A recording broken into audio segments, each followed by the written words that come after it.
Yep. Yeah. Okay. Very. Yes. Yes, Go I'm ahead. fine. I don't know whether Lillian, you feel that I don't think he needs an introduction, but a couple of things that might be fun. As you were saying, Rita, you're into business communication. That's the big thing. And you're at Worms University in It's true. Heidelberg, and That's your true. library is behind you, and like mine, it's a big one. And you also I noted did your master's in applied linguistics, so you're a linguist and a cultural trainer, and you did that at Heidelberg, which is my favorite German city. I still remember the bridge and everything; it's really beautiful.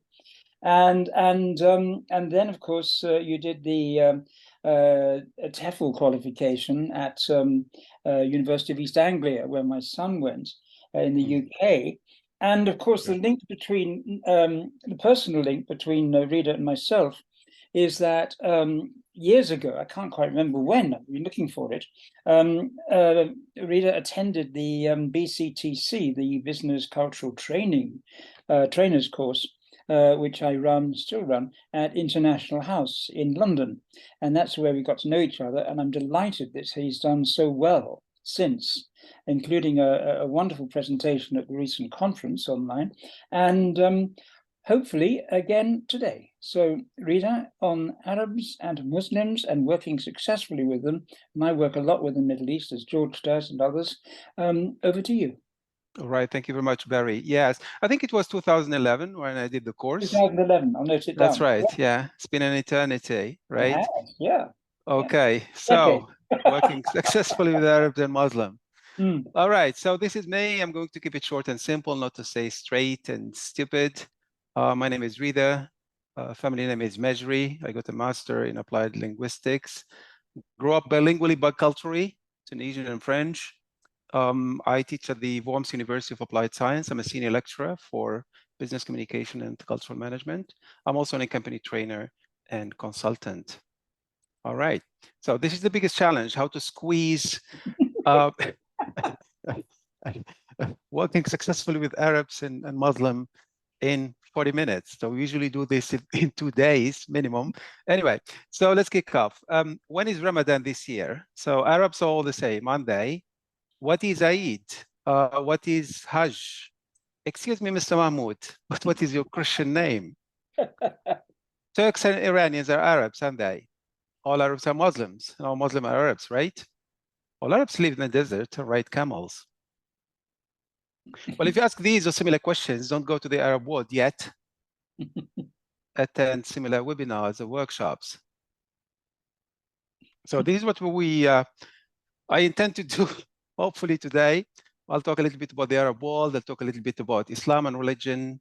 Then I'll say something about communication, Arab mindset and values. We'll do a couple of exercises in the sense of, kind of quick multiple choice exercises, case study, or critical incident. And at the end, I'll talk a little bit about marketing faux pas or blenders in the Muslim or Arab world. And I'll show you some successful marketing campaigns. So what do people usually associate with the Arab world? Can you write something in the chat? So I did that on purpose. What do people usually associate with the Arab world? Not you personally. We don't want to reinforce stereotypes here.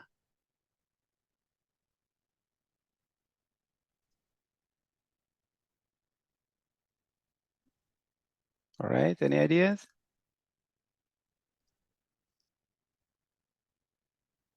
Okay, someone said mosques. Okay, yes, all right. Anything else? Okay. Oil, yes, yes. Okay, good. So I'm going to share this with you. These are the pictures that probably come to your mind, Some people think about oil. That's what Ian said. This picture was taken in Tunisia with Game Over, where the Arab Spring started, or what some people might call nowadays the Arab Winter. Prosperity. This is Burj Al Arab in Dubai, desert, and so on and so on. Camel, probably terrorism, right? Yeah, we had here camels, desert, Dubai. Yeah, many countries with war. Exactly. So actually, the Arab world is a very diverse place. And I even dare to say the Arab world does not exist as such. where is the Arab world, right? So the Arab world stretches from Morocco across northern Africa to the Persian Gulf. So the whole area is known as the Middle East and North Africa. You probably have heard this word, MENA region, right? Middle East. Mhm. I don't know whether this is a good name, because back in the days you have the Far East and the Near East, and then, okay, something was left, let's call it the Middle East, MENA region. Arab countries are religiously and ethnically diverse, with Islam as the main religion. I mean, most Arabs speak Arabic, obviously, and they are Muslim. So we can split the whole Arab world in probably 3 regions. The so-called North Africa, or Maghreb, that means literally sunset. The counterpart would be the Levant, or Mashraq, this is sunrise. And then you have the Middle East. So basically 3 regions. All of them, they feel Arabs, of course. But then again, there are different differences in regions. So North Africa is not Levant, it's not the Middle East, right? And even within the same region, there are some differences. So Morocco is not Tunisia, and Algeria is not Mauritania, right? So, and the Middle East consists of the Gulf cooperating countries, the so-called GCC. This is a kind of economic cooperation, if you want. And the members are, you know, the rich Gulf states like UAE, Oman, Saudi Arabia, Kuwait, and so on. Okay. So approximately 465 million Arabs worldwide. And the Arab world, of course, includes Muslim, Christians, and Jews. As a matter of fact, in Tunisia, there's an island called Jebba where you have a small Jewish Tunisian community, or Tunisian Jews. 10% of the population in Egypt are Coptic Christians. I mean, if you're smart enough, you could see the names and you could tell. For those of you who've been to Egypt, if you see the guy's name is Michael or Georgios or Nancy, and then, yeah, and most Egyptians are called either Muhammad, Ahmad, or Mahmoud, right?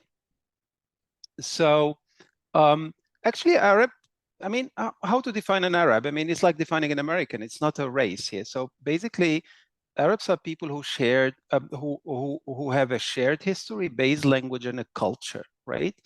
And usually we say any person who adopts the Arabic language is typically called an Arab. So this is a map of the Arab world. As you can see, this is North Africa.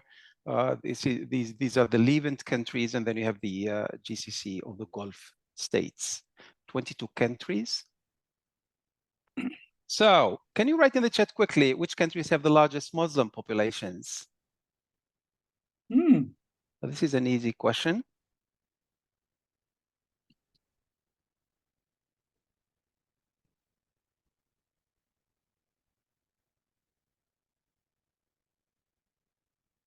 All right, Indonesia. Some people say Saudi Arabia, question mark, Indonesia. Okay, Indonesia a couple of times. All right, very good. All right. So as you can see, Indonesia is the biggest Muslim country. And if you look at Arab countries, you might find 3, Egypt, Algeria, and Sudan.